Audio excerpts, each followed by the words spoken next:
kind of like a nightmare. I feel like I don't really dream that often generally. Like, Okay. I mean, I have dreams and stuff, but I don't remember them typically. Like, they're not that vivid and they're not something that like sticks with me. Okay. Maybe once a month I have something like serious and vivid. But yeah, last night, no, night before last, I woke up like 2 a.m. And I couldn't sleep. And like, I went out and I smoked a bowl in my living room and like ate a little snack and hung out for like an hour and then went back to sleep. And Sure. like, when I went back to sleep, that's when it really happened. I think that's typical for me too. Like, if I'm woken up in the middle of the night and then I go back into sleep, I feel like that's usually when I have the most vivid dream session.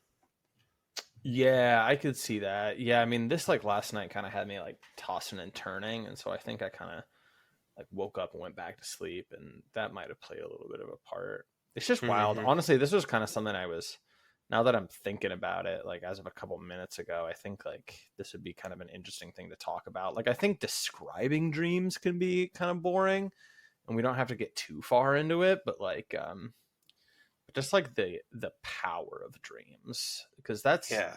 that's the thing. I don't know, like one of the whole reasons I've been, oh shit, we're recording, well there we go. Yeah, I started it up. I thought it would be a good time. Dude, honestly, no, that's actually perfect.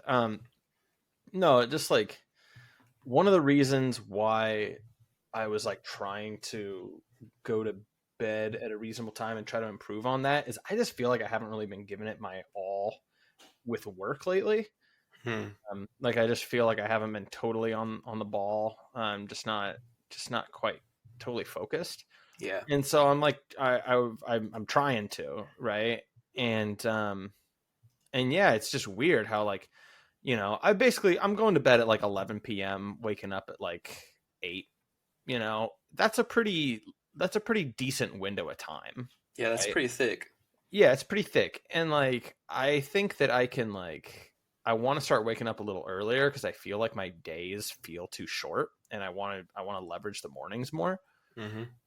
But the point is just like it's just kind of crazy how like I I like take some sleep supplements, I take some theanine, I take some magnesium, some melatonin, and then some sleepy time tea. Oh, yeah. And like I'm stacking it, right? And usually I do that if I'm trying to correct my sleep schedule a little bit. And I like slept most way through the night, like a little waking up from the nightmare. But yeah, I just like I have this really disturbing dream, and it's like I wake up the next day and like I've been going through my day like I basically got 4 hours of sleep. Hmm. Like it just wasn't high quality sleep like at all. Yeah, you're too active in the dream for you to actually get good rest out of it, like I don't know psychological what rest. I don't know what the fuck it was, but it was like it was bad, man. And so yeah, like I don't know. I mean, the dream itself, like I said, I mean, describing dreams can be kind of like boring, so I'll be quick about it. But it was basically just like I was at my childhood house, and there was some weird little annoying neighbor kid, Hmm. probably 8 years old or something, and I don't know him, and he was causing a ruckus with some fireworks. And I remember telling myself like, oh, I should probably stop him from lighting these off. And then he lit one off, and my whole childhood home went up in flames. Oh my God. Right. And um and then it kind of turned out that this kid was like some kind of like little Kaczynski or something, Ooh, okay. and he was doing this intentionally, right? And Mm. I just remember like in the dream watching the house that I grew up in for like all of my, like I was lucky to, like, my parents were divorced, but one of my parents lived in like one house my whole childhood. Yeah. And I'm that's like a privilege that I'm happy to have had. Hmm. And I remember there was just like this despair that I felt. And then he just starts fucking with people in the neighborhood, like seriously hurting them. Oh, wow. And so I like killed him. Yeah. And that was another thing that was really disturbing, was like, Yeah. not only was it like I killed a kid in my dream, but also like, how people can shapeshift in dreams, like Oh, yeah. shit can just kind of shift in general. Like he Hmm. just like became Wallace, like my Oh, dog. no. No, exactly. So I'm like smashing my dog against the wall. God. It was fucked up. It was really This is fucked such a nightmare. Yeah. It was Fuck. really bad. And honestly, like I feel like it was like a dreamy dream. You know what I mean? Yeah. Where it's not even one of those things of like, oh, like there was a scary monster and it killed my family and all. It was like, no, it was like, for whatever reason, like my house burned down and it like Mm-hmm. emotionally devastated me. And then I killed my dog, who was also a child. And it's just like, this is, I don't know, man. And so I was just not on it for like basically the whole day today. I mean, yeah, that'll stop you in your tracks and twist you up, dude. It really did. It like really fucking did. And I'm honestly tonight, I'm like to the point where I'm like, you know, I don't even necessarily need to go to bed at like a decent time tonight. I just like don't want to have a fucking nightmare. Like Yeah. I'm not going to make myself fucking be super good about bedtime, you know, or anything like that. I just I just I just want to set myself up for success when it comes to the dream realm, you know. Yeah, I feel that. Well, is there anything that you were doing before you went to sleep that was like keeping your mind active or anything? Was Well, Wallace being an animal? Like a you little, know, most nights are basically the same, and I know it's not ideal, but I basically play video games until I go to bed, Mm, and that's not ideal because you kind of want to like really be cutting off, you know, screens probably 2 to 3 hours ahead of time. But I basically play up until my bedtime, and then I get in bed, and I take my supplements, I get in bed, and then I read, okay. right? And the reading really helps knock me out. Yeah. Um, but uh, oh, It it sounds didn't. like you're ready to knock out right now, dude. I know. Well, fucking hey, dude. I mean, it's like I'm tired, you know. And Yeah. um, no, but oddly enough, I wasn't really as tired before going to sleep as normal last night. So Hmm. maybe that had a little something to do with it. I I teach I teach music lessons. Mm-hmm. Um, and I started with a new student yesterday. Oh, that'll get the That's mental gears turning. Yeah, well, and that's one of the things that I do for work. Um, and I don't know why, but I went over to this kid's house yesterday, and there was just like a weird fucking vibe. Oh, dude, that's probably part of it. Yeah. And well, no, exactly. I think that's kind of mining some of that stuff. And I Mm-hmm. just remember, I don't know what it was, but I was leaving this kid's house, and he went outside and he's hanging out with some of his little buddies at the end of the driveway. Like as soon as we're done with the lesson. Mm-hmm. And like these are like nice kids, right? Like it was like kind of Americana. It's like just little kids all hanging out in a cul-de-sac, you know, Yeah. having a good time. That's And the shit. they're being polite to me. But for whatever reason, walking up, it made me like anxious. I was like, Hmm.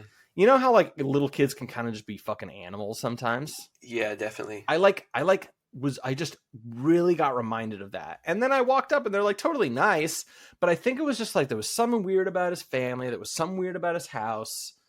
And so I was a little on the defensive, and then I end up having like a dream which, you know, for all I know, the kid in the dream could have looked just like him. I don't totally remember. Hmm. Um but but That would yeah, make man, sense. it was fucked up. Yeah, dude, I feel like that's one thing that's crazy. There's a lot to unpack in that dream, and I wouldn't begin to know where to start. But like that's the thing that's so interesting about dreams is that like it helps you process stuff throughout the day, but also it's linked into your subconscious and like old memories and everything. And so and also, you know, it's linked into whatever netherworld kind of other stuff.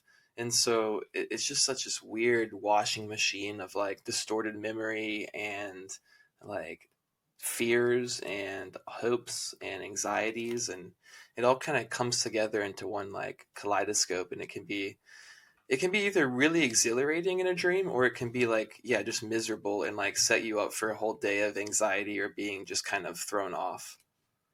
Yeah, man, it's there's something important about, it's like wringing your mind. It's like your mind is a big wet rag and you're just kind of wringing it all out, Yeah. right? And like you just don't know how much stuff is in there, you know, Hmm. and how complex it is and what the meaning of all of it is. You know, one of the a really interesting experience that I had in the last year actually was when I went on like my big trip out of the country. it was like, one thing I've learned is as a traveler, I really like not having a big itinerary. Yeah. Um, and my wife does. Mm. And I get it because it's like, oh, like we spent all this money to be here, yada yada. But it's like I don't, I'm not at work right now. Right. I don't want this to feel like a job, right? Mm-hmm. So we're moving and we're moving and we're moving and we're moving, and of course the the virtue of having an itinerary is that you never look back and go like, oh man, I wish I had got a little more in. And so I'll grant her that if she's listening. But if she's not listening, then fuck you. No, you fucking bitch. I do not condone that if you're listening. No, but what the fuck was I saying? I was saying no, but there was one day where she went off and kind of did some stuff, and I just stayed back, Mm-hmm. right? And I fucking just hung out where we were staying, and I didn't sleep. I couldn't sleep. I literally just like laid in bed and stared at the fucking wall. Mm-hmm. And this was wild. And I think about this often because I feel like this has genuinely changed how I think about the human mind. I physically felt the sensation of just my brain working through stuff, and it Mm-hmm. was like that, like just wringing out a wet rag or a sponge, Mm-hmm. where I was like, I have taken in so much information, and I'm just gonna lay here and actually give myself a sec to process it and work through it. And there was a physical sensation of this that I felt. Yeah, It definitely. it was I know the wild. sensation. What was that? I think I know the sensation you're talking about. Yeah, and I don't doubt it, honestly. I feel like probably most people do. I think it's just a matter of if people have the skills to kind of slow down and kind of put a name to what they're feeling. Mm-hmm. Or just the time to even get there in the first place. Yeah, definitely. Oh, well, for sure. Yeah. And that's one nice thing about like my current job is that I have, plenty of time to think about that shit. But anyways, I mean, I don't know, dreams, man. It's I personally think that they've got um a lot of capacity to have true profound meaning. Mm-hmm. There's been things I'm convinced that I've had dreams where I've been exposed to information that I did not previously know before the dream, Yes. Yeah. that as if there's information in the dream is not just being mined from what's already in your mind. Mm-hmm. Mind Yeah. mind.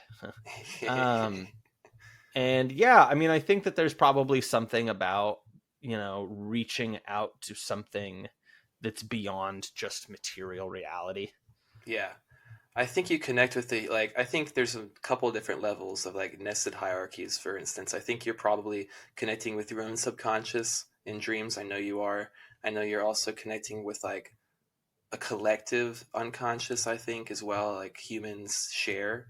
And I think they'd also connect into like a further like into like the Akashic record or into like the luminiferous ether, like kind of like this additional realm where there's like pure information, like there's not matter and there's not whatever, it's just info basically. And I think that that's kind of like kind of a The baseline level that internet. yeah, you connect to the internet when you're dreaming. But There's yeah, you've heard of the Internet of Things. Now there's the Internet of Souls. dude, that's actually real on everything. Do that for sure. But yeah, dude, I think there's something to dreams. I think that people have been fixated with them like throughout all of time, trying to either recount what their dreams were, figure out what they meant. They either thought that they were like premonitions, or like they were speaking with God or whatever. I mean, I think a lot of religious kind of like mystics and stuff, a lot of the communication and stuff like that, if they're going to be people who um, kind of have visions or hear things and not apophatic, if they're those kind of people, it's typically through a dream state.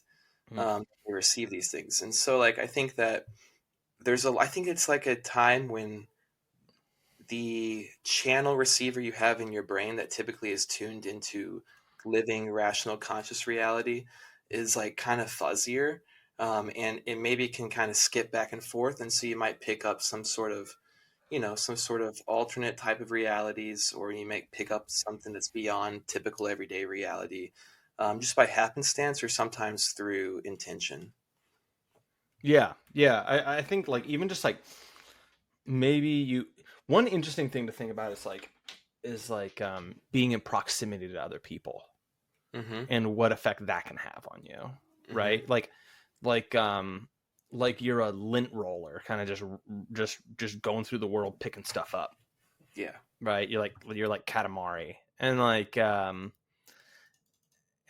just kind of like what kind of energy you're picking up from other people around you unknowingly, and then you just have these Mm-hmm. fucking crazy dreams that's just like, what the fuck, like how did I even think about that? And maybe you're not even like picking up something from your own experience at all. Yeah, it was the dude that you brush shoulders with, like at the store or whatever. Right. Mm-hmm. Yeah, I could see something like that. Dude, I've had some pretty profound dreams in my life that have led me to believe that they can connect you to other realms that are maybe, I don't know, maybe just connection of your own deep subconscious, or maybe it's like actually something that's more significant beyond that. But I think there's something there definitely. Like one time I had a friend that passed away, and it was pretty traumatic. It was like a whole thing, and like a few weeks after his death, I had a dream, and it was like I don't dream that often that I remember. We kind of mentioned that earlier. Mm-hmm. So whenever I do have a dream, it's typically significant in one way or another. Either like it's me trying to unpack some sort of psychological trauma or anxiety that's going on through the day or whatever. Mm-hmm. And in this, I will admit it could definitely be that, but it was like super lucid, super lifelike. And I was like in a crowded place and I saw my friend who had passed away, or someone that looked like him, off in the distance. And I was like, whoa, that looks like so and so, but I know he couldn't be here because he's passed. And then he came walking right up to me, and it was just like, hey, dude, good to see you. I'm good. I hope you're well, blah, blah. And then like kept going on because he had to keep it moving. And like that was like a really meaningful thing to me. That was just something I needed in that moment. And I don't know if it's like, I did it for myself in my subconscious, or if that was like, God knew that I needed something like some sort of, push in the right direction. And so kind of tinkered with my mental capacities in that moment, or whatever it was. And so I think that there's stuff like that, like where you I can mean, do you get think real it meaning. actually was your friend? I don't really know. I don't know that that's really the important. I don't think that it was like his physical. I don't think it was him. Yeah, yeah, But like I think that it was his essence probably, sure. or his energy that Well, was I think still you were just going around. to say it's not super important, and I think I agree with that Yeah, too. yeah. But yeah, I've had things like that. I think you can get serious and real transcendent meaning from dreams if it's something, that's beyond reality or not. That's kind of doesn't really matter. I think you can still pull stuff that, like you said, information that you might need, or that was maybe not available to you, or that you weren't processing correctly. Well, yeah, it's interesting to think about like how many inventions do you think throughout history were ideas that people got, from Oh dreams? yeah. Mm-hmm. And that's another crazy thing to think about too, is like dreams are a historical constant. People have Mm-hmm. always dreamed. Mm-hmm. And think about the way that that's just like forms the dialectical uh factor that plays, you know what I mean? Like Mm-hmm. it's, I don't know, it's interesting. Yeah, dude. And like people have been trying to draw, on cave walls what they've been dreaming or what they've been seeing in altered states of consciousness, which I think dreaming is like would be considered an altered state of consciousness. Mm-hmm. And I think It's that, like a meditation. yeah, and of a sort. And a lot of stuff as far as like you said, inventions, but also just like philosophical ideas and Mm-hmm. like ethical ideas and stuff like that have come from altered states of consciousness or meditations or whatever. You could say almost a lot of mystical stuff is from altered states of consciousness. Oh, 100%, tons of it. um So it's interesting. Like I don't know what that is, but I think that's one of the great mysteries. Like one of the reasons why materialist science is fucked, because it can't account for consciousness, human consciousness, and like that experience of being like open to something greater than Dude, just what are you fucking talking about, dude? It's chemicals. just a brain in a jar. Yeah, dude. And everything I see out there is actually just inside my brain. Dude, actually, have you ever seen the movie The Matrix? Have you ever seen? Yeah, the Wachowskis. They probably got things pretty figured out. Yeah, dude, they're real mentally stable. yeah. They got some firm, sensible answers. That's so crazy, dude. So true. Yeah, I mean, you can't trust these people. But moving on, we had a nice intro there about dreams, and then we got into a quick little bit of bashing for dude. A moment. Hit the theme. Oh yeah, that's a perfect time. You just said these people. These people are sick. Yeah, this one goes out to the Wachowskis. Very, very sick individual. These people are the sickest of them all. These people are sick. They are sick, and you better get used to hearing it. These people are sick. There it is. We're back. Booyah. All right, now into regular scheduled programming, people. Okay, so I have to say, I've been thinking about this lately. I think that Israel and Palestine are going to be really great for the podcast. Hear me out here, all right? Because it's just all the news now. Yeah. That's just all that the news is. It's just Israel and Palestine. And like, listen, I don't really want to die in a nuclear war. I would hope that doesn't happen. But I think what it's going to do is that this is going to make it so that we just don't really need to feel any pressure to talk about politics, because there's only so much that we're going to talk about, right? We kind of did this with Ukraine also, right? Yeah. Where it was just like, everything's Ukraine. What are we going to say about Ukraine this week? You know? And every week we talk about it, we qualify it by just being like, oh, hey, I mean, I know we talked about this already, but here we go again, I guess. Like, fuck Israel and Palestine, fucking, we're a dreams-based podcast now. Yeah, we're in the mystical realm now. Exactly. So I'm wearing my fucking St. John of the Cross medal right now. Very timely. Yeah, dude, we're taking the mystic pill. Dude, I'm big on the mystic pill. I've been heavily in the mystic pill like the past couple of years. Really? Yeah, I think that like I never knew anything about the Desert Fathers or like any of like the older history of the church and stuff, because I was brought up Protestant, and it's pretty like, post-Reformation is really what's important.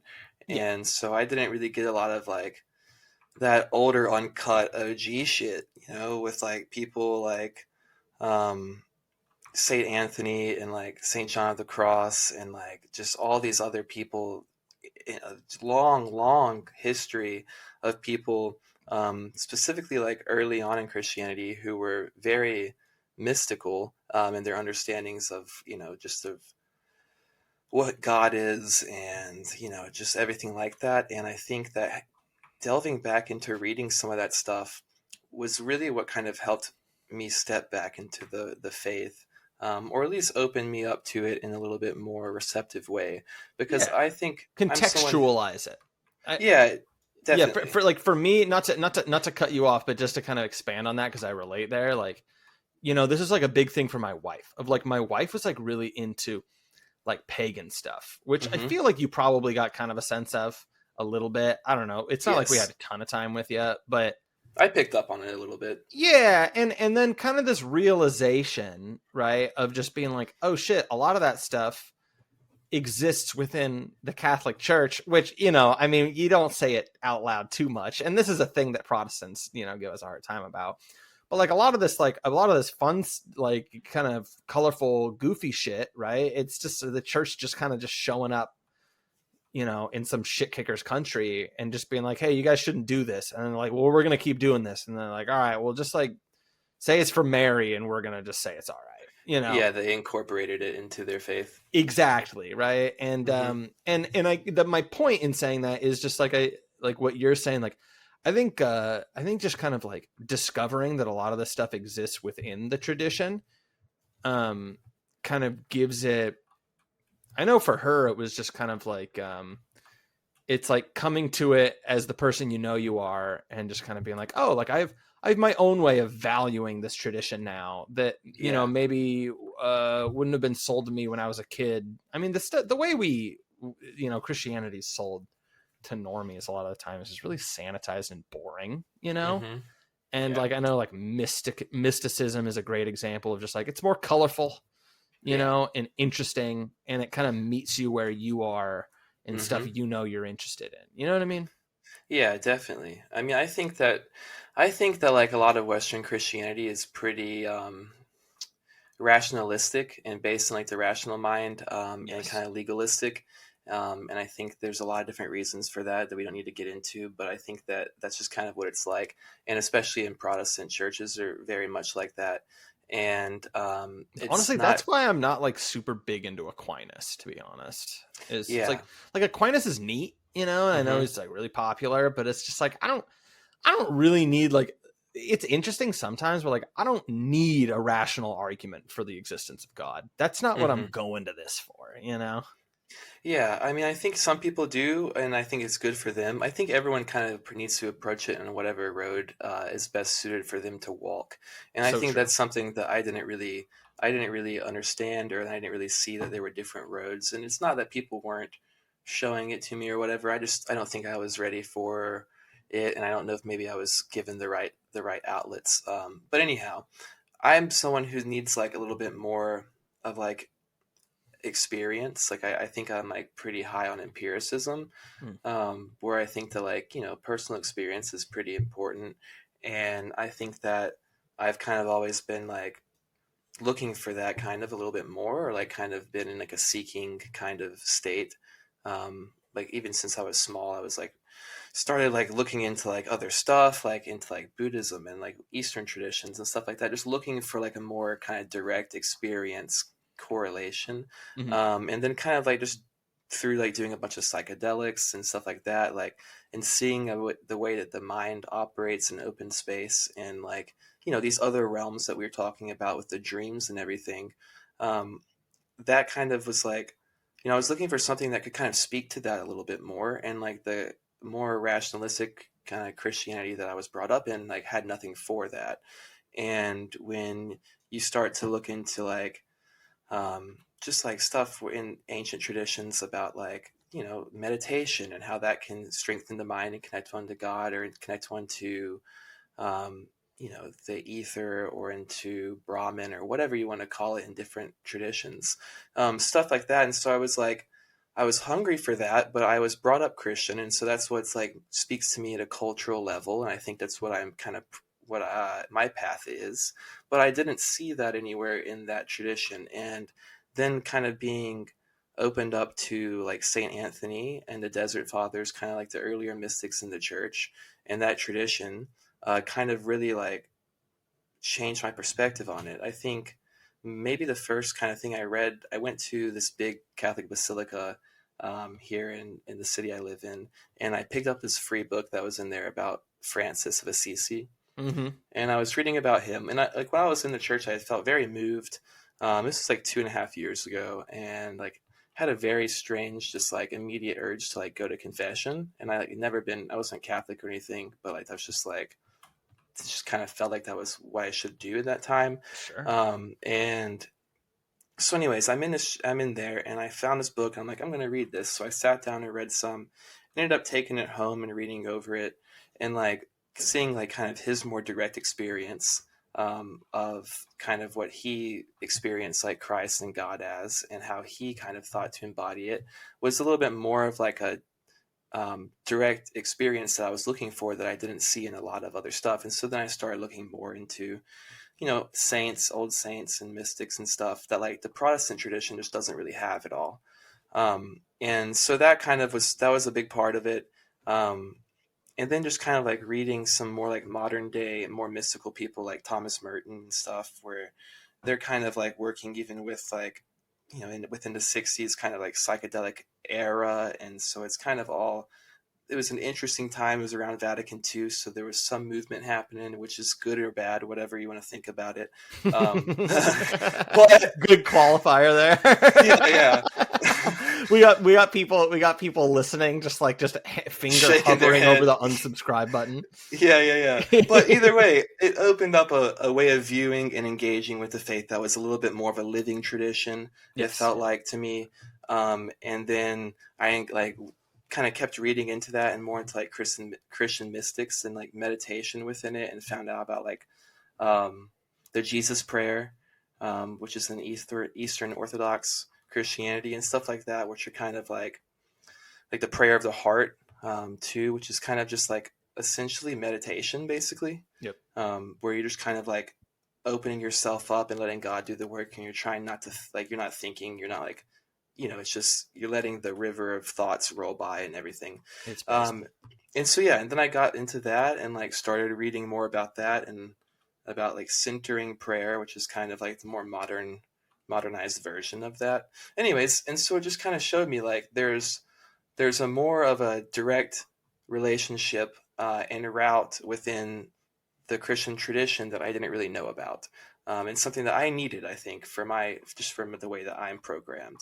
And I think that just learning about the mystical stuff a little bit more kind of opened me up to that. Yeah, man. I think unboomerifying the faith is like kind of a big, it's just kind of a big thing. It's really helpful. And that was a big thing for me. And for me, it goes in phases, and I'm going to be kind of an asshole when I say this, but like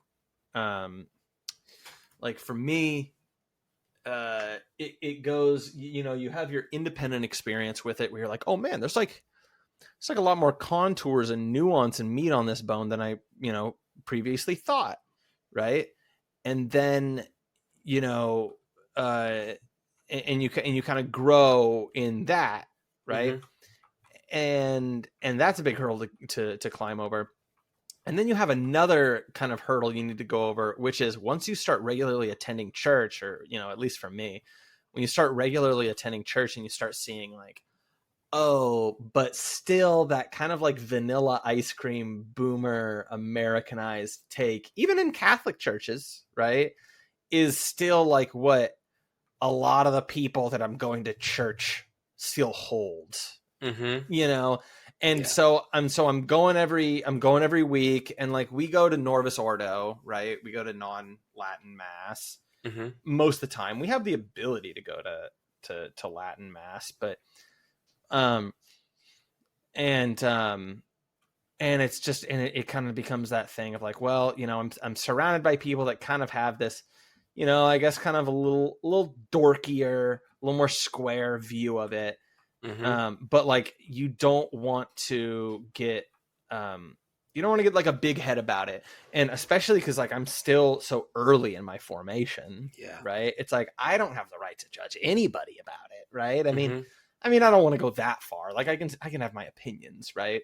And one of the things that I feel, I've talked to my brother about this because he was a convert in the last few years. It's like, I feel like as someone that comes from the secular world, you also have something to really contribute, which is like understanding just how dark it is in that like outer darkness out there. Yeah, of course. Right. And because I think people that have just lived their whole lives in the faith really don't appreciate that. And they can understand that like, oh man, like, secular culture can be sinful and all of that stuff. But it's like, no, like it's like, you're like the target of ethnocide, and you should like kind of understand that. But again, it's a line to walk, but that has definitely been a big thing for me, is like, and this is the whole thing, is that it's not like a destination, it's a journey. Right. Yeah. But just kind of understanding like, oh man, like I thought like when I would start going to church, it would be finished. And then like, oh, I thought when I got baptized and confirmed, it would be finished. And it's like, no, like, there's like, every couple of weeks, I'll show up to mass and just like kind of look to my wife and be like, there is so much fucking singing. What is going on with the amount of singing right now? Why is, you know what I mean? Like, honestly, we're talking about like meditation and stuff like that. Like that's one thing that I love about Latin mass, is that it's meditative and it's silent. I mean, it's not silent. Like he's like up there talking in Latin. Right. But like, you're sitting there meditating for like an hour in a room full of other people. And like, I feel like you can really create something there. There's like enough negative space, in almost kind of a Han way. And so then sometimes, you go to Norvis Ordo, and that's where all the people are, right? Mm-hmm. But it's like, good Lord, like, I don't, all the space I have to be alone with my thoughts and meditate is being taken up by this fucking rain stick that this lady is playing. Well, I think that that's kind of part of it, though, right? It's like, in that moment, like I guess in this one, it's not Latin, and specifically in any type of like worship or communal gathering, Mhm. is a lot of it is the communion that you're getting. Not the communion as in like the actual But the community, wine, but the community, yeah, and like yes. fellowship that you're gaining. And so I think that like, not to be pushing back too much here or anything, because like I definitely get No, where you're the point coming you're from. making is perfect. But like, yeah, I think that the time for the quiet meditative time is on personal time, or when you go to the Latin mass or whatever. But there's also like, this is an important aspect of the faith as well that you can get through community. And like, there's also with the singing, which I know can kind of be a little bit droll Grating. or something, yeah, but at the same time, the singing is something that's been like a tradition for thousands of years, and it's something that over time they have kind of morphed. But what it traditionally is like a way of getting everyone on the same frequency kind of at the same time with their vocal stuff. And there's like a lot of power in group singing and like getting together a group voice and all harmonizing like that. There's a lot of power that can happen from that, that's like Absolutely. significant. And so that's something else that like, the more ritualistic trappings of the church are things that like I didn't get a lot of in the Protestant as well. I mean, we had group singing, but it was like alternative rock, Christian music or whatever. Right. What is the Hank Hill line? It's like, you're not making like rock or faith better, you're just like making rock worse, or I forget. Yeah, making both kind of worse. Yeah, I shouldn't quote shit if I can't remember it, but yeah, you know what I mean. Yeah, I know what you're saying for sure. But I think that like, that's something too. Like, I think back in the day there was like, I think some of the stuff that they were doing with like singing together in a group, there was like powerful physical effects that come from that. And like the type of vowels and the type of things that they were saying and like the sounds they were making were very intentional. Dude, it And makes me kind of think of formulated. like how ohm kind of can Mm-hmm. create that frequency that kind of Big just like time. releases shit in your brain a little bit. Mm-hmm. Yeah, I think that the Christian tradition has that as well, and they're built into the hymns. And I think that a lot of them are not as traditional anymore, and so I think we've gotten away from that a little bit. But I think that that's a lot of what it was originally. And like, if you look at the specs of the ancient cathedrals, especially in Europe, all the major ones that were built like in the Dark Ages and stuff like that, a lot of them were built to very specific geometric Very exacting things. Yeah, very exacting in order to make a certain harmonic resonance whenever you do sing with a human voice in well there. that was So, like we have a basilica in we have a big old cathedral in Seattle, and I Mhm. went there for the oh gosh, what do you call it? It's like the christening mass or whatever. Mm-hmm. I should know these things if I'm talking about it. But anyways, went there, and it's like, honestly, kind of to what you were talking about, it's like it's very moving just to be inside there. It makes me think of that about that scene. I think it's literally the first episode of The Sopranos, where they're sitting in the cathedral, and his daughter is like,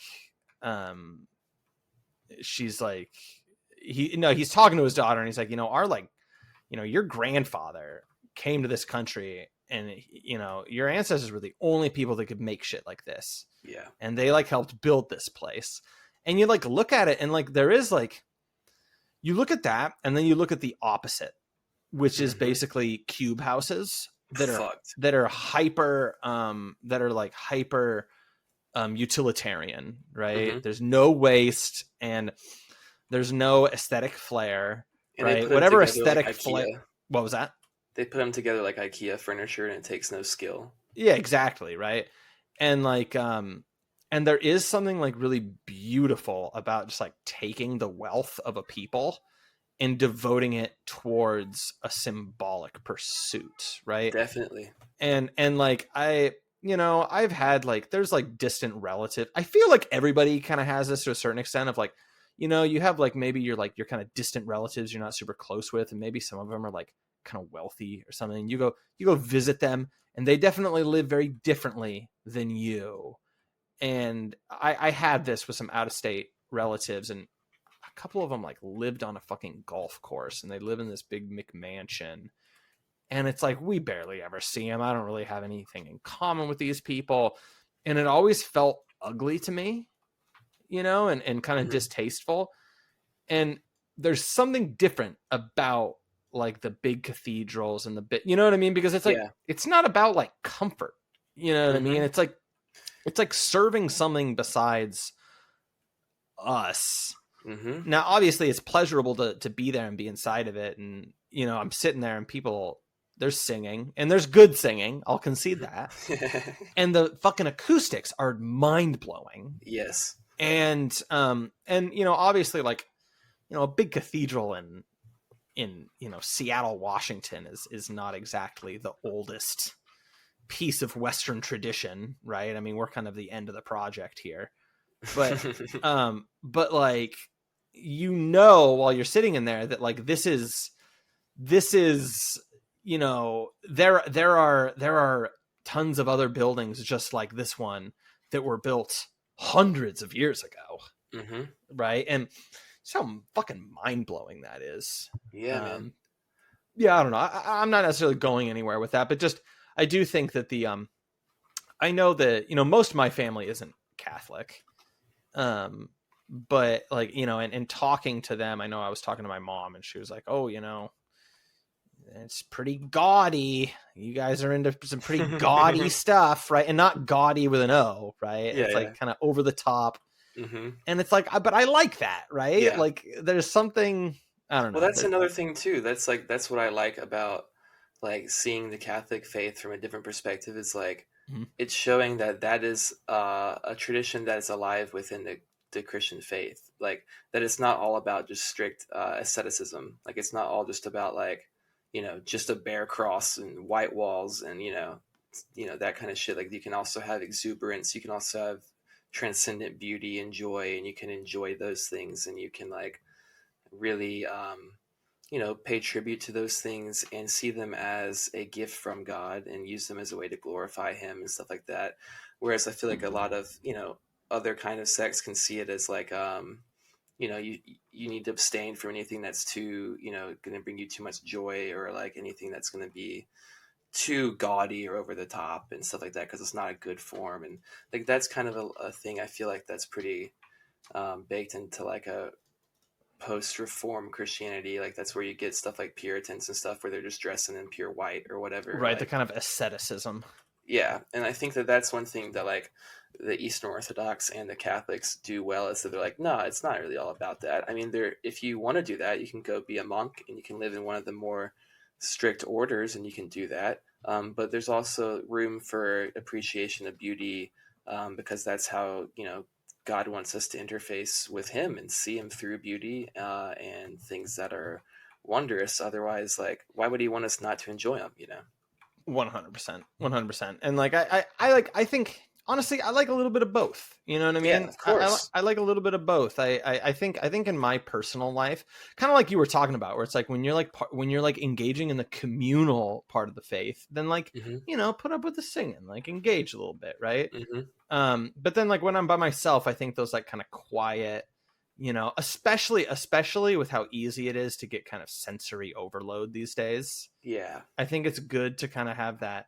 All right, I'm going to kind of not inundate myself and take every chance I can at pleasure. And I'm going to take things a little slow. And, you know what I mean? I think that, well, and honestly, I think that asceticism for that exact reason has a lot of potential to speak to normies in today's world. Yeah, Definitely. just really speaking to people where they are now, you know? Yeah, I think that there's like a lot that can be done that's positive through that. I think that for a long time, in like past centuries, that was maybe kind of given a little bit too much of importance, the ascetic kind of life. And I think that after Vatican II, which we talked about earlier, they kind of changed it so where it's not so strict in a lot of the orders and stuff like that in order to kind of modernize. But I think that like right now is maybe a time when people need kind of a strict asceticism more than ever, but it needs to be kind of balanced and moderate in a way, which doesn't even really make sense to say that. But you know, you need to have burst of it. It needs to be like you need to be able to have asceticism, but not that's like imposed from top down most of the time. It's something that's a choice because you know you're nested within a hierarchy and you're trying to do this to get close to God, but not because someone's like you have to do this. Well, yeah, I mean, I think one of the big things is like, I think that a lot of these ritual behaviors and things like that have a lot of potential these days, because now that we've kind of lived in a secular society for a little while, people have kind of reverse engineered these traditions and Sam kind of, Harris. well, right, and kind of figured out why they were there in the first place by struggling with the end results of shying away from them. You know what I mean? Big time. I think about, honestly, one of the first things that comes to mind is like people struggling with pornography use. Mm-hmm. Right. I think that there's like a reason for kind of like the moral teachings around that stuff as they originally were. Oh yeah. God, I mean, it's Sam not Harris, healthy, dude. It's like crazy to me that I like at any point ever thought that Sam Harris was an intelligent person. Dude, that's the thing. I never even heard about him. I've never read any of his shit firsthand. I've only ever I know who he is because of people talking about him like in a negative light. Yeah, just shitting on him. And that's how I was introduced to him. And then I went in to see what he was about, and I was like, oh yeah. Yeah, this guy but fucking yeah, dude, sucks, dude. He's basically just kind of reinventing, spirituality and spiritual practices, but without the spirituality aspect of it, and is trying to kind of secularize religious traditions because they actually are, believe it or not, or I guess like lo and behold, whatever you want to say there, they're actually effective and they actually help to improve quality of life. And these are things that people have been doing for millennia and have been baked into religious tradition for a reason, because myths and religion and that kind of thing last the test of time. That's what really sticks in people's psychology. And so you can bake in well-being and like how to be like, just it's a path for living a more healthy life, all of these traditions typically in their own cultural respects. And so like, yeah, there's going to be a lot of positive stuff you can get through meditation, through singing with others, through community connection, through fasting, through pilgrimages, through hikes in nature, connection with nature, through gratitude, appreciation of those around you, stuff like that. All of these things that are like baked in into all religious traditions, most of the more true ones. Those are most of the more true ones. Well, I mean, not like flying spaghetti monster bullshit, and not also like. Oh, you're not a Pastafarian? Yeah, no, I'm not into that gay shit. No, but yeah, I mean, I think that Reddit gold to you, sir. But yeah, I think that there's like a lot of like actual scientifically proven benefits that people get, and like we've now been trying to research it over the past 100 years in like a secular scientific way, right? And people are realizing, oh wait, these are actually all good for your quality of life. And then they're finding that people that live religious lives have a higher quality of life and higher like level of happiness across the board typically as well. And it's because a lot of these more ritual beliefs and also a connection with something greater than yourself, etc. And so it can't be stripped completely from the actual soul and spirit that's, kind of informing all of it.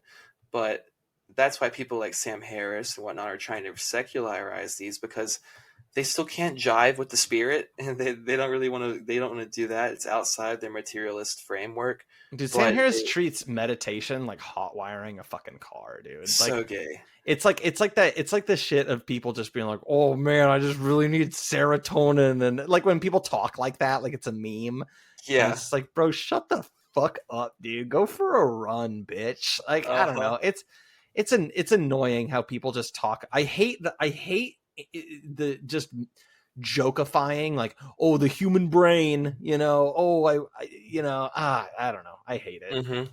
People put too much emphasis on the human brain. The human brain's not really shit. The human The brain human is brain like, sucks, dude. Fuck the human yeah, brain. yeah. All And my people, homies hate the human brain. that's like the meme with like the different brain activity stages, where it's like going from like smart to even smarter into like mega based and like mega mind explosion at Right, the right. bottom. That's Megamind the is last just one. the brain is gay. Who Yeah, even cares about the brain? Megamind is going beyond the brain because the brain is just like a cheap rube. Dude, the brain is a cheap rube. Fuck the brain. Hmm. Yeah, dude. One Dude, all thing. my homies love Pinky, not the brain. Yeah, dude. Hands, fucking feet, fucking body, fucking the ether around you, dude. All of that. One thing I do want to say about Sam Harris while we're here, because we've kind of ended into this corner Well, I here. think people have really been waiting for us to finally break our silence on Sam Harris. You know what I mean? Well, Sam Harris is gay. Yeah, But he's one thing. confirmed. I had sex with him. Oh, really? How was it? He was a selfish lover. He was, yeah, I could see that. Not enough gratitude and stuff like that on his end to really understand. Exactly, dude.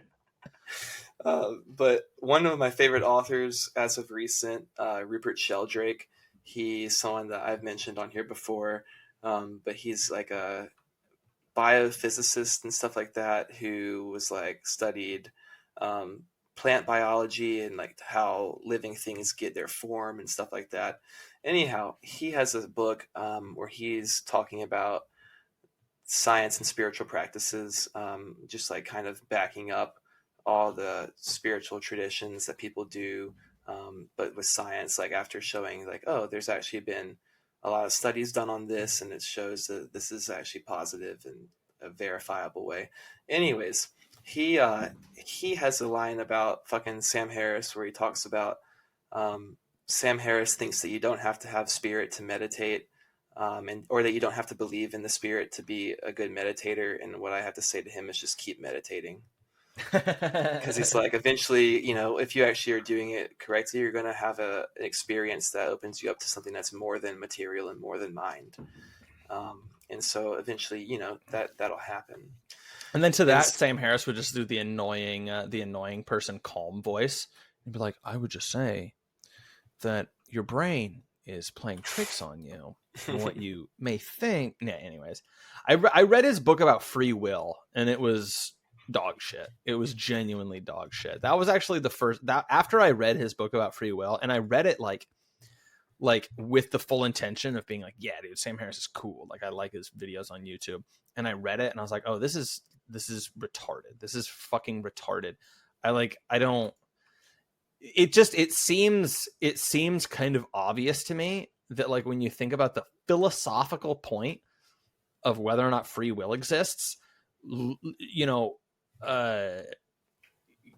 hooking somebody's fucking brain up to a machine and scanning that shit to see if shit's firing off is basically completely irrelevant to the conversation. Mm-hmm. And just like reducing the conversation to that kind of just really just proves that you're just like somebody who just like isn't actually very thoughtful. No, dude, that's tier 1 thought at best, dude. Like, he's not doing well on that level. That's like guy who constantly gets his girlfriend or wife mad at him because she's upset, and he's just always like, well, babe, the solution is this, and he just never learns that it's always going to make her mad. Yeah.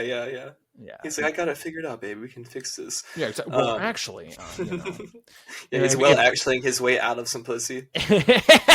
Exactly. If Hunter Biden had dead kids in his, then I should get some pussy. Yeah, that's the problem with like sucks. the whole materialist framing of like life and understanding the cosmos, is that it's essentially like they think that they can understand everything from just its parts. Like, things aren't just the sum of their parts. There's something else there. Like, it's not. You can't just take apart a building and look at all the bricks and say, I know exactly what this building looked like because I'm looking at a pile of bricks. Like the bricks will tell you what the building was made of and like what the purpose those bricks served, but it's not going to tell you the actual design on the blueprint of the fucking brick of the building. And that's like what these people are trying to do with life. Like they're trying to break it down into chemicals, and it's trying to break it down into like, cells and all this different shit. And it's like, yeah, that's like a good way of understanding the mechanisms at play here, but that's not actually telling you what life is. You're just understanding the small individual component parts of it. And like when you put them all together, you're still missing whatever that extra essence is there. And you'll never be able to account for it because like you're not looking at the whole picture of things. I mean, honestly, these motherfuckers are just like really short-sighted, and they also just like never pay mind to the fact that like science existed for most of history within the church. Like the person who came up with the concept of the Big Bang was a fucking Catholic priest. Right. Yeah. And you know what? They've had it a little too good now for a little too long. I say we bring it back to the church and we take the science away. Well, there needs to be a melding of science and religion and spirituality 100%. And I don't think that it needs to be something. I mean, unless I might be misunderstanding, but I almost feel like that's what they're doing, and I kind of hate it. Like I kind of just like more the idea of just like science is just kind of like a tool, and it's like great, right? But like it can just be a separate sphere, like it doesn't need to have the capacity to answer philosophical concepts. Yeah, I don't think I mean like, I think I mean that they need to be understood as complementary. Yes, yeah. Like where there is like, they're both kind of trying to answer the same questions, but they're answering them from different angles. And that by taking both angles, you can kind of see a broader picture of what's actually going on. And that one doesn't have to necessitate the, the other one's wrong. If one is right, doesn't mean the other is wrong. They can both be partial pictures of the same thing. And like, I think that we're moving in a direction where like science is going and questioning, like where science is opening up on a frontier of like actual scientific thought, and not like people doing fucking tests on mRNA vaccines, but like people who are like trying to understand new types of matter and forms of energy and quantum questions. Those people are basically toying around in the spiritual realm, but without like a spiritual toolbox. And so if you have more people who are, I think that destigmatizing religion and spirituality within the realm of science and vice versa, I think is what needs to happen. To where wasn't like Einstein religious? Like it's kind of, again, it's kind of a new thing to just act like these things are like in opposition. Well, if you go over to India, like all their doctors and all their scientists are mostly religious, and I guess that's not saying a lot. And now, after we talked about the Indian space mission, the scientists, you mean all their CGI artists? They're fucking the big lie. Dude, the big lie wasn't something the Nazis did about the Jews or Trump did about the election. The big lie is the Indian space program. The India reboot of Galaga. As a quick side note, isn't it kind of wild that they branded the election denial as Trump's big lie? Isn't that just kind of a wild thing? That's tabloid shit. That is tabloid shit, and all of them say it. Well, I mean, not like normal people, like anchors, like news anchors, like reptiles. But yeah, no, I don't know. Funny. I mean, dude, we pivoted onto politics real quick, and I know that we in the beginning said we weren't going to talk about Israel-Palestine, but I had a couple of things that came up across my screen. I'll fucking kill you if you do it. Okay. How about this? I'll sneak it in like a Trojan horse style. Go ahead. On the last free episode, we talked about fucking John Fetterman. Yeah, a black Hotep, Mr. Potato Head. Yeah, dude, like the bane of our existence. Yeah, shout out to Joe for posting in our Discord the race swapped pictures of Hotep Fetterman. Yeah, that's everything. You can count on him to be on it for sure. 100%. 100%. I still think, shout as out a Joe. side note, we need to just make him a separate channel because Joe memes. he just inundates the chat with his like completely schizophrenic memes. I love it though, dude. I mean, I made a meme channel, so he's doing it in the right area. There needs to be like a Joe meme channel, but Yeah, but I'm not in there enough to really throw my weight around opinion wise. So I'll leave it up to the council. we could call it like a Joe archive just to make it seem a little better. Like we're not quarantining him there, but we're making it like its own specific archive to make sure everyone can access it easily. Yeah, it's like Red News Network. Oh, that actually dude. reminds me. That's a side. Well, anyways, continue. Okay, well, I just have a couple quick things. Number one, we haven't been doing what's the deal with this broad recently. So Well, yeah. I figured Speaking of Joe, he complained about we didn't give ratings of wood women, panel. and I have to say he has a point. Yeah, we can get to that. Well, I figured in lieu of a what's the deal with this broad, because we don't have one prepared this week, we could do a what's the deal with this guy in John Fetterman edition. Because Ooh, yes. all right. We could also rate his wife. Oh, dude, pull his wife up. I'm googling it. Jamie, Yeah, pull up John Fetterman's wife. yeah. Here, this is what my second monitor's for.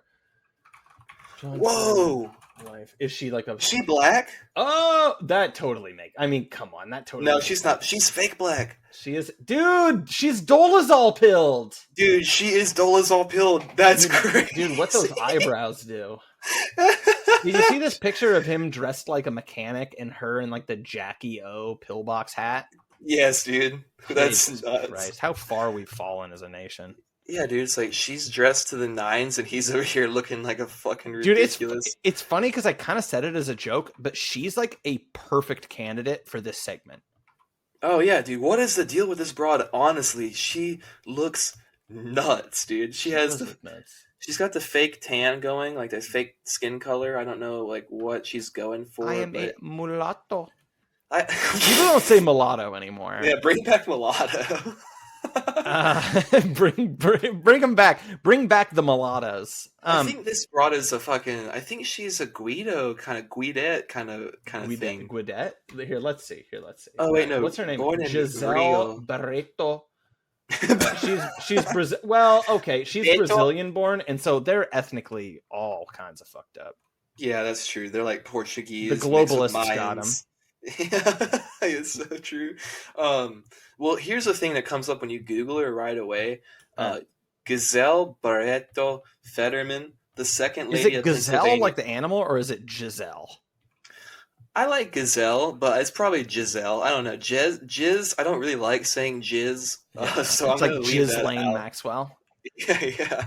But she refers to herself as Slop, S-L-O-P, the second lady of Slop? Pennsylvania. Yeah, Slop. She refers to herself as slop. Yeah, it's an acronym for the second lady of Pennsylvania, but she goes by Slop. No. She reminds me of like someone from Jersey Shore, like a Snooki kind of. Yeah, she looks like Snooki. Yeah. For those at home, Google John Fetterman wife, or better yet, Google her actual name, Gazelle Barreto Fetterman. All right, so here's what we're gonna do. We're gonna give the rating 1 to 10, and then we're gonna give a 1 or 0 on the binary. Well, let me get a good like broad, selection of photos so I can get a real good actual well-rounded Yeah, I mean, when answer. we objectify women, we at least take it seriously. Yeah, I'm gonna bring in all the data. Yeah, no, 100%. We're like the oh my god, what's the fucking Nate Silver? We're the 538 of rating women. We're doing it data based, okay? Yeah.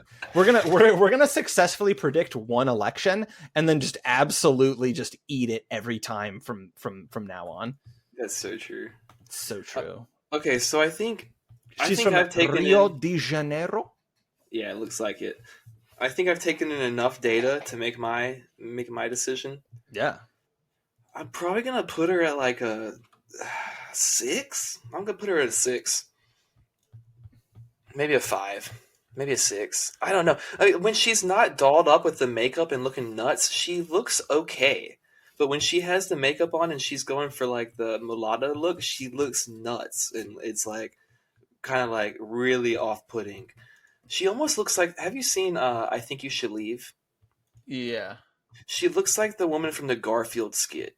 Oh, I don't even remember that one. she's a famous actress. I'm gonna look up her name Honestly, real quick. I'm gonna give her a 5, and I think that that's gonna be generous.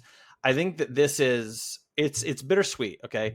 Because I think this is a case of people generally get paired with people that are of equal attractiveness. Yeah, you gotta take him into account. Well, exactly. And so, I mean, look at Fetterman. Need I say more? Now, as far as the binary goes, I'll give her a 1. Sure, absolutely. Binary, would or no? Yes. Is that what we're talking about? I probably would. Not with the makeup on, dude. Not with when she looks like she's trying to make herself look good. She looks horrible. She's like a Persian merchant. For real, yeah, she looks crazy. Straight up, dude. I think her name, the actress that I'm saying she looks like, is Kate Berlant. Kate Berlant. How do I spell Berlant? Kate Berlant. Oh, that chick. This chick is like isn't this chick like a horrible libtard? Probably, dude. Look at her and listen to her affect. But so straight up though, I will say, because this chick is like visibly Jewish. Right? Yeah, big time. Well, and I'm saying this is like a type for me that I'm kind of into. Yeah, you like the Jewish woman. I'm into the Jewess for sure. Oh, very nice. They do have a way of casting a spell, those Jewesses. all right. Maybe we shut it down now. But I'm kind of into it. I married Catholic, so that's one door that was closed. But if I ever remarry, I'm kidding. But yeah, no. This chick's a cutie. Yeah, I'm sure she probably would want to strip me of my civil rights. Probably, I imagine she does, but we don't need to get into that too much, just because we're going based on what she looks like. Exactly. And she looks just like Fetterman's wife, but if Fetterman's wife was like more Jewish, yeah, exactly. Shoddy was a little more Jewed up. I mean, honestly, like Fetterman's wife probably raised Catholic, knowing that ethnic background. I would assume so, but who's to say, really? Also, who's to say when it's that fucking hellhole Brazil? Yeah, I mean, it seems like a nightmare. People are living on top of each other down there. Yeah, I heard she used to date Jair Bolsonaro. Oh, did she now? No, but no. Anyways, yeah. No, so back to the main thing though that you brought up. What's the deal with this bro? Yeah, Fetterman, dude. He's been in the news. He's popping off. Wait, has he actually been in the news? Yes. All right. Hit me with the headlines on the fucking Yahoo news page. I will. Okay, I was about to say, I don't know if he's in the actual news, but he's in my news. Yahoo, otherwise known as the 538 of internet browser search homepages. I'm actually on MSN. Thank you very much. So. Oh, okay. Yeah, sorry. I was mixing you up with my grandfather for the third time this week. Well, I mean, I might have to get on Yahoo, change things up a little bit, keep them on their toes. Yeah, absolutely. I mean, maybe they'll sponsor the show. Dude, yeah, that'd be sick. That would be pretty dope. But anyways, okay, so he's in the news because he has been vocal supporter of Israel. Has he really? Yeah, in the strongest way possible. Dude, what a little fucking retard. Of course he has been. He's catching a lot of flack right now because he came out and said, quote, "Now is not the time for a ceasefire between Israel and Palestine." Which is maybe the most evil thing you could even say in this scenario. I know, no one made you say that. Yeah, dude, they're not even close. There's not like they're talking about actually putting one together. That's not happening anytime He's like, soon. just in case, it's like you show up to your friend's house when they're fighting, like a couple, and you're just like, in the middle of the argument, you're just like, just so you know, by the way, I really don't think you guys should try to work this out. Yeah. By the way, it's not time for makeup sex. Don't even think about it. Yeah, no, fuck no. You guys should never have sex again, honestly. I mean, ideally not, yeah. And then divorce, really, and then get into a really long and heated, centuries-long war of custody over your house. Yeah, make your kids hate each other. But, so yeah, he's in the news. He's saying, now's not the time for a ceasefire. And then he said, quote, "We must support Israel in their efforts to eliminate the Hamas threat." There it is. So, I mean, that's pretty strong language. Just at a time when I thought I couldn't dislike this man anymore, he's coming out. Well, okay, to be fair, all right? To be fair, we don't have all the facts. He may have been having a stroke while he said that. He probably was, dude. Microstroke. Yeah, he might have been having just a little, kind of like a little aftershock. We had an earthquake here last week, and kind of like that. Like Oh little yeah, aftershocks of a stroke. yeah. He's dealing with some leftover tremors. Yeah, It's like, yeah. whoa. Yeah, exactly. But yeah, he's basically the worst human being possible. And then one thing I thought, because I looked at his picture, the article has a very interesting picture of him, where he's very gouty looking, his What does mouth gouty is like mean? his jowls are very prominent, and he's very sunken, and his skin on his face is Oh, kind of okay, like, he's Nixoned up. yeah, yes, he is Nixoned up, but like, Shoddy's a little Nixoned up. yeah, Shotty's a little Nixon masked up, like a Spirit Halloween kind of mask going on. But anyways, he looks like the Jewish characters from Harry Potter mixed You kind mean of the with a. goblins that own a bank? I mean, let's be honest though about what they are. We Yeah. know that's. I mean, I'm not saying that because I think that. I'm The, saying that the because goblins that have a Star of David on the floor of their bank? right, yeah. Yeah. I'm saying that because she got a lot of heat for it. I don't think that's what they look like. I never saw the correlation, but Dude, speaking of which, by the way, I keep interrupting you, but speaking of which, J.K. Rowling really popping off with her support of Israel. is she? Oh, yeah. Homegirl is, which is funny because isn't as far as the trans debate goes, like Hamas is not into that. You know what I mean? Like Hamas is not, that's Israel all the way. So true. But Yeah. here's the thing. She also has a lot of overcorrecting to do because of this, goblin situation that she was working on Well, for a while. that's very true. They're like, we're not giving you any more. Yeah, you can't fuck up on this anymore, on the question anymore. Yeah, exactly. It's gotta be right. Don't fail us again, JK. But yeah, he looks like he may have a little bit, he looks like he's a mixture of the Keebler elf and the goblins from Harry Potter in this photo. And I need to should I bring up his Wikipedia page? That's kind of what I was getting at. Did you in bring a it up? roundabout way. I have not yet, no. All right, real time check. Live reveal. To be fair, I don't think it's gonna. Early life is kind of like an internet gender reveal, but for known celebrities and figures. Early life, it literally says what hospital he was born at. Like, why do I need to know that shit? To Carl and Susan Fetterman.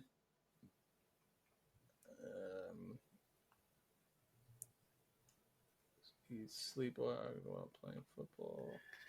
He sleepwalked while playing football? I think that's like a metaphor. Like maybe he had He had a stroke when he was 17 years old. Jesus. Yeah, he's probably not a member of that particular ethnic background. Yeah, it doesn't seem like it, no. But that was what my first thought was. But then also I realized, he's just like a neocon piece of shit. And so that's really what it is. And so that led me down a path because another article that I got on my... I mean, as a quick side note, that's the whole thing. That is the entire thing. All of these people who are put forward as like, this is going to be the guy, it's going to be our guy that gets into the ring and spars with Trump. It was an aesthetics PR battle, but also it was just a way for them to just ratchet forward and just fucking fill their ranks a little bit more and a little bit more with neocons and to just rehabilitate the image of George W. Bush, right? Because as the right becomes more populist and more critical of the fucking establishment right and all of those things that happened, right? And reckoning with all of that shit, the Democratic Party just does the opposite, right? And so yeah, I mean, this guy is a fucking 2003 Republican, except he just like thinks that like kids should be able to be castrated, mutilate themselves. Yeah, exactly. Except unless Hamas is doing it, but then we have to protect those children at all cost. Yeah, exactly. Which I mean, I think we do actually. Female genital mutilation and like pederasty in the Middle East is fucking horrible. Yeah, it's not good, folks. It's not good over there. The situation on the ground is pretty dire over there. Yeah. But so, anyways, with the John Fetterman neocon, kind of in that same vein, I saw an article on my MSN curated timeline as well that was about Nikki Haley, and it said Israel Palestine shakes up Nikki the Haley, 2020. that's she's the head of India's space program, right? Right? Yes. Right? Her Yeah. and Vivek Ramaswamy. Well, actually, they're sparring right now. They Vivek are. Did you see Ramaswamy. that video of somebody editing them arguing at the debate? And it was just the audio of the Indian guys going like, "Bitch, bloody bastard, bitch, buddy, fuck you, buddy." I love that. No, I didn't It was see so it. fucking good I wish I saw that. because she's like half Indian for the joke. Yeah. Oh yeah. All right. Yeah. Just Yeah. in case. She was born with some super long name with a bunch of consonants in it. Wait, was she? Did she actually change her name? Definitely, dude. Oh, yeah. what a Her dumb last name was bitch. like I'm gonna look Rama it up. Ranahanahara or something. Nikki Haley. Also, remember, like, really fast, remember when, like, John Fetterman got in a little bit of hot water because he, like, held a guy, like, a black guy, like, at gunpoint a few years ago? What? Nimarata Haley. That's fine. I mean, that's fine. You can have that name. That's fine. Yeah, that's a good name to have, Straight up, I respect Vivek more for just straight up just keeping the fucking name. I mean, yeah, dude. He's repping his set. God bless him for His it. name's not Vinny. Okay? Yeah, it's not Vinny Rom or He's Vinny, repping his whatever. set, dude. He is, right? He's showing up. He's repping his set. He is repping. Hey, homie, what set you from? India. The moon, dog.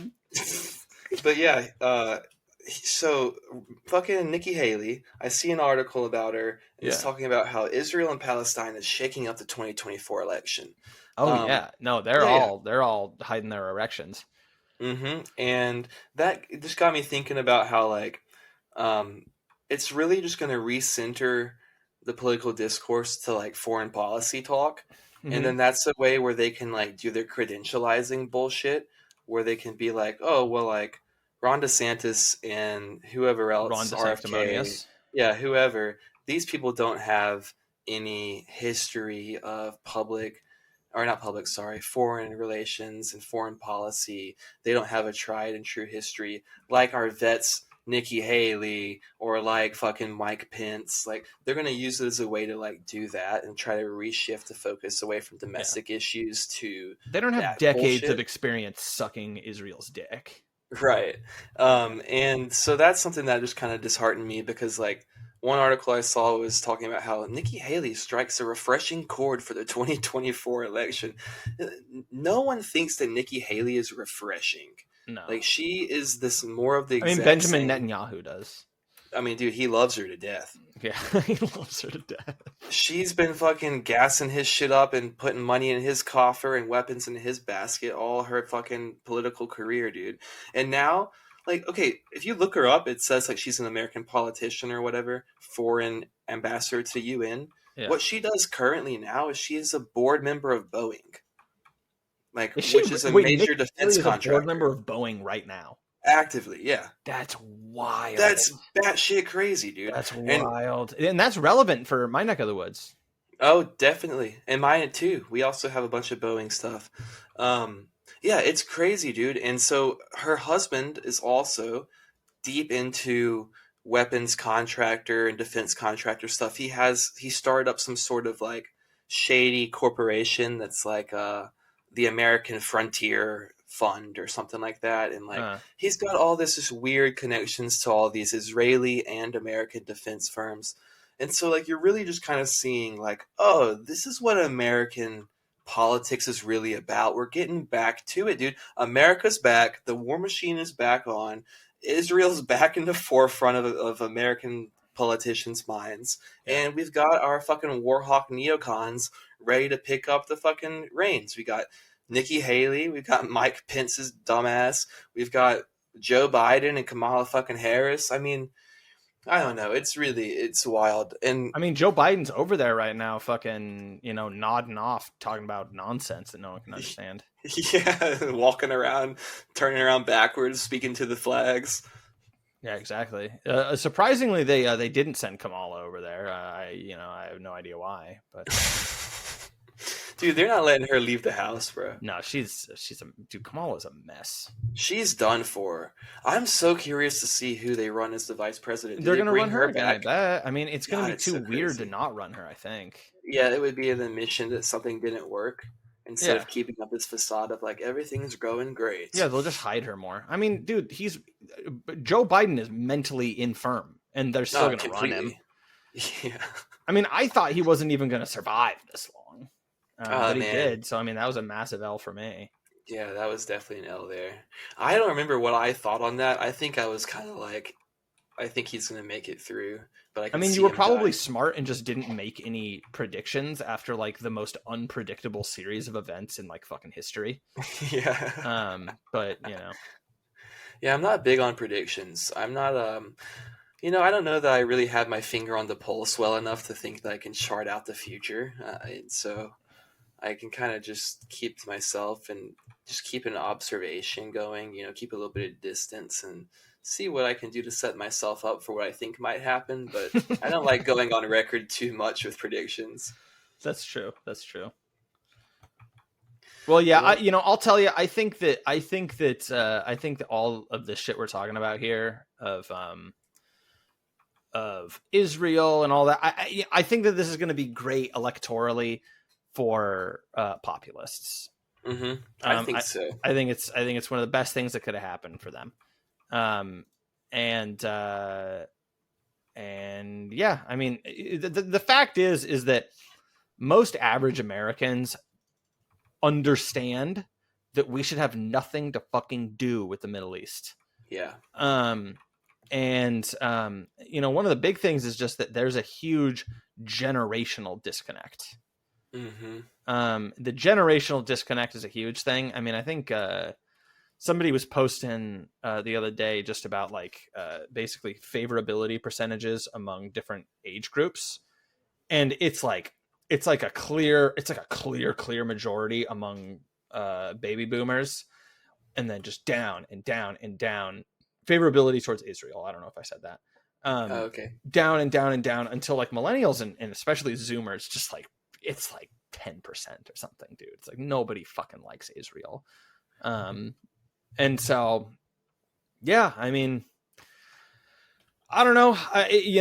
I'm sure that, I mean, there's stats guys that are, probably going to be making a killing like they do every time around. But I mean, it's going to be interesting to see how that shifts things. Now, I will say again, I mean, who were the two people we're always talking about, right? The two people we're always talking about is RFK Jr. and Big Don, right? Yeah. And RFK Jr. and Big Don are both pretty much zogged up, right? Yeah, dude. So I don't know. It's going to be interesting. Now, I mean, the only person I really see that's running who's not completely zogged up is Vivek.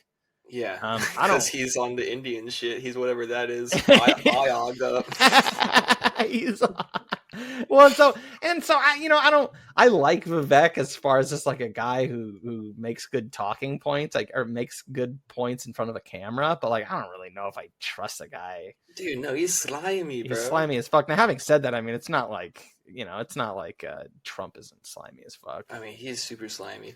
Yeah, dude, that's one thing that I was gonna say before you even brought it up is that, like, you said it's going to be good for populists, and I think that it could be good for populists if they make the right stance, and if they use this as a time to break away from the establishment and show that, like, okay, I'm not actually completely in on all that shit.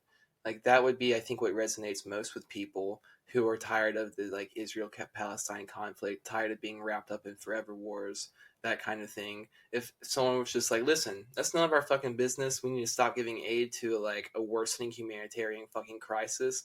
Right. We're not giving aid, giving weapons to it and pouring fuel on the fire.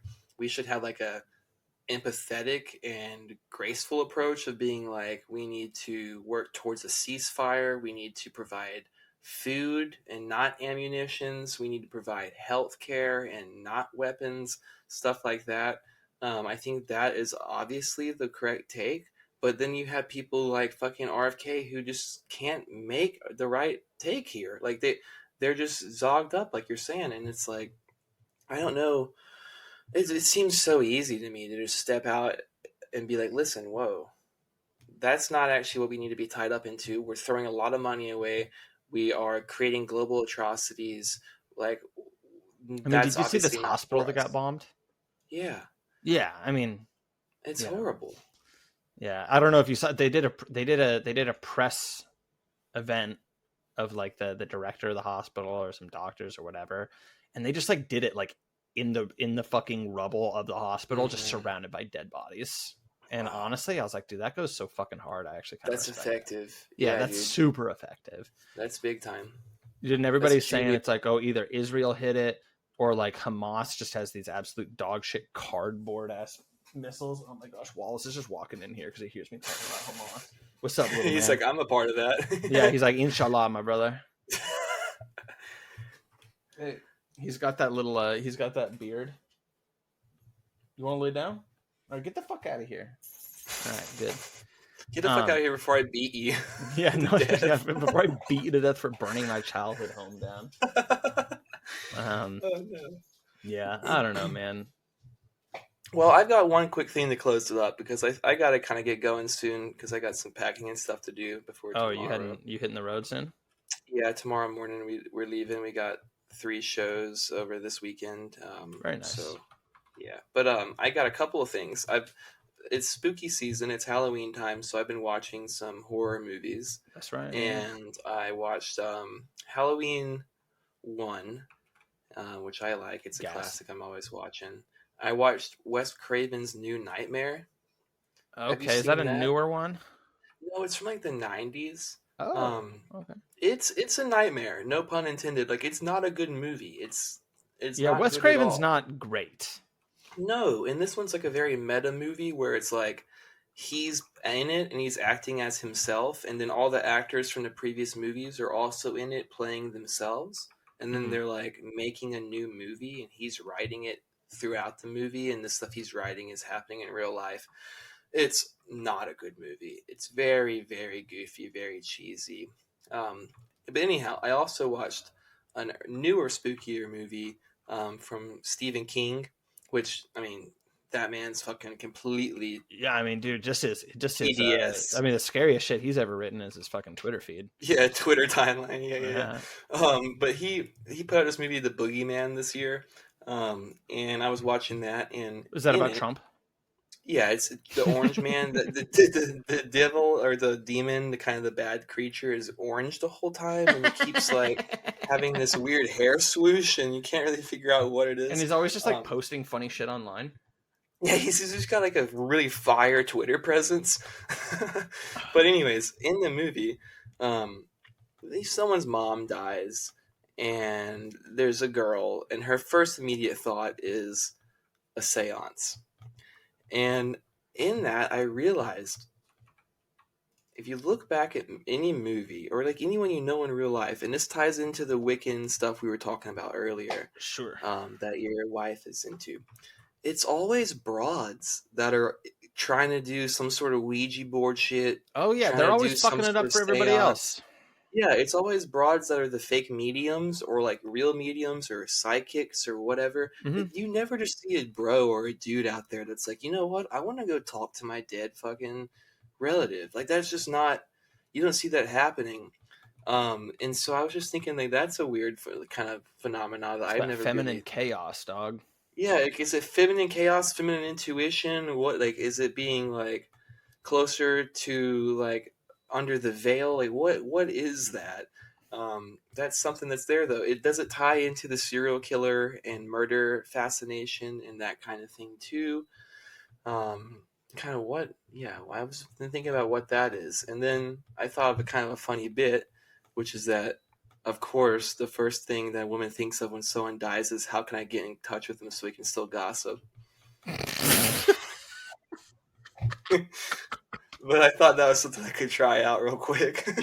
Do they like get a Ouija board and they like get in contact with like their like dead relative, and like the first thing they want to know is like if that like bitch they like gossiped about last year is like up in heaven?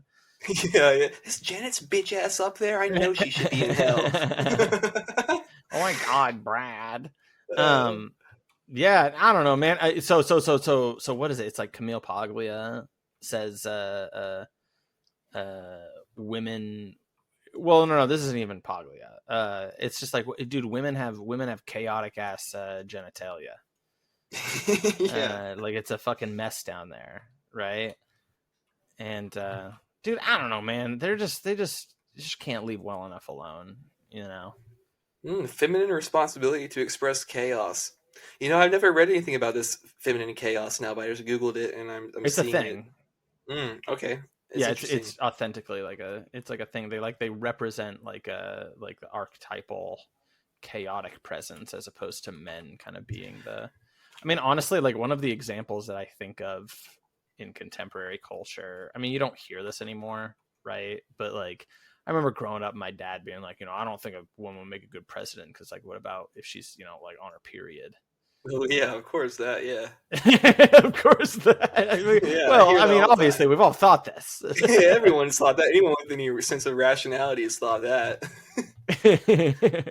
I mean, they're a little caught up in their emotions and feelings, and I guess that it's kind of a chaotic energy.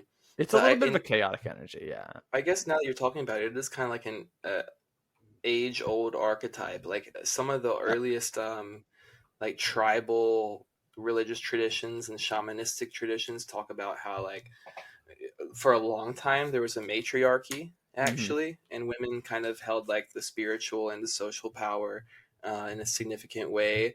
And then like a lot of these different tribal beliefs, they have stories of like somehow wresting that away because it was like these tribes have like folklore warning about the longhouse.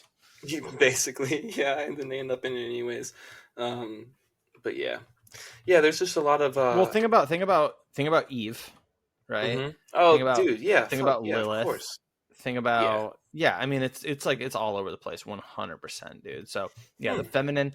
It's like the more open, flowing chaos kind of thing, and masculine's more of like the kind of like stricter, driven, collective, orderly, lawful, kind of thing. Orderly, yeah. Better, yeah, just better, smarter, more rational, better thinking, faster, stronger, better all things. Jeez, that's a good way to end the episode, I guess. Yeah, there it is, dude. These people are sick. I'm telling you. This is obviously a very, very sick individual. These people are the sickest of them all. These people are sick. They are sick. And you better get used to hearing it. These people are sick.